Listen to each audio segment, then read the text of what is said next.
श्री कृष्ण दोस्तों, मैं हूँ डायलिसिस पेशेंट ममता। दोस्तों, आज मैं आपके सामने गीता का चौथा उपदेश लेकर आई हूँ। गीता का चौथा उपदेश है कि मन और विचारों को कंट्रोल किए बिना जीवन में कभी भी शांति और सुकून नहीं मिलने वाला।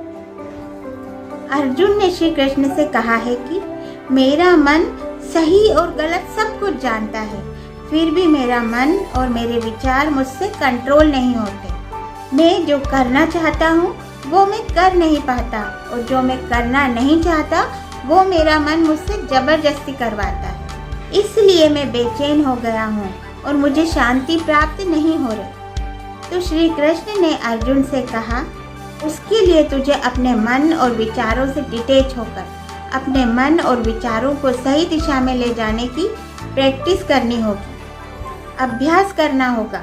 और ये एक दिन का काम नहीं है। जब तक तू अपने मन और विचारों की गुलामी का त्याग नहीं कर सकता, तब तक तुझे शांति प्राप्त नहीं होगी। एक राजा था और वो बहुत उदास रहता था। एक दिन वो अपने गुरुजी के पास गया और उनसे कहा कि मेरा मन बहुत बेचैन है, मैं बहुत परेशान हूँ। मैंने पूरे संसार को जीत लिया है और सब कुछ है मेरे पास, पर मैं खुश नहीं हूँ। मेरे मन में सुकून नहीं है, शांति नहीं है। तो गुरुजी ने राजा से कहा कि तुम्हारे नगर में अगर किसी ने सुकून को प्राप्त कर लिया है, शांति को प्राप्त कर लिया है, तो उसका एक बार कुर्ता पहन लो, तो तुम्हारे जीवन में भी शांति आ जाएगी। तो राजा बहुत प्रसन्न हुआ। उसने कहा, ये तो बहुत आसान काम है। वो राजमहल में आया और राजसभा में सबसे कहने लगा कि आप लोगों में से जो भी शांत हो चुका हो, जिसको भी सुकून मिल गया हो, वो अपना कुर्ता मुझे दे दे। वो बदले में जितना भी धन मांगेगा मैं उसे दे दूंगा। सब लोग एक दूसरे का मुंह देखने लगे। सबको लालच आया क्योंकि सबको एक दूसरे की सच्चाई पता थी, क्योंकि किसी की भी जिंदगी में शांति और सुकून था ही नहीं। सब अपना सर झुकाकर खड़े हो गए।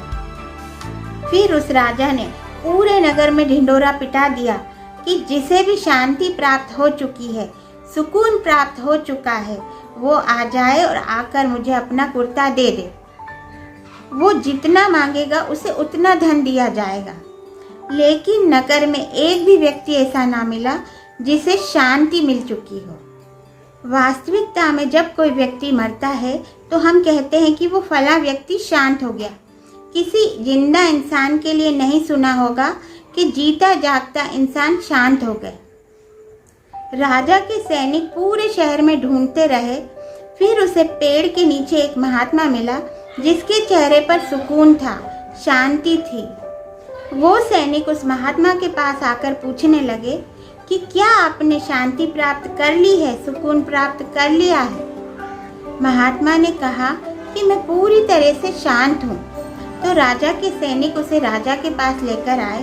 तो राजा ने महात्मा से प्रश्न किया कि क्या आप शांति और सुकून प्राप्त कर चुके हैं? तो महात्मा कहने लगे, महाराज जी, मैं पूरी तरह से शांत हूँ, मुझे कोई चिंता नहीं है, मुझे किसी चीज का लालच नहीं है, मुझे कोई इच्छा नहीं है। तो राजा भी बड़ा प्रसन्न हुआ।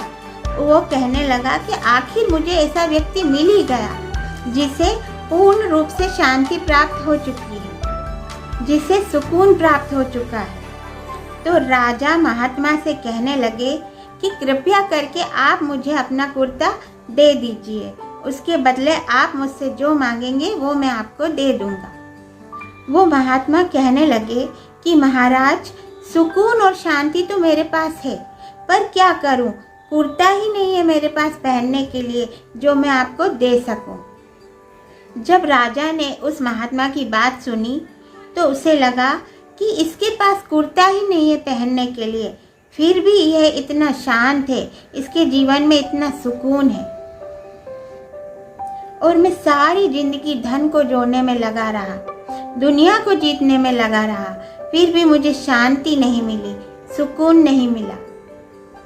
क्योंकि शांति और सुकून ये बाहर की चीज नहीं है, ये अपने भीतर की ही चीज है।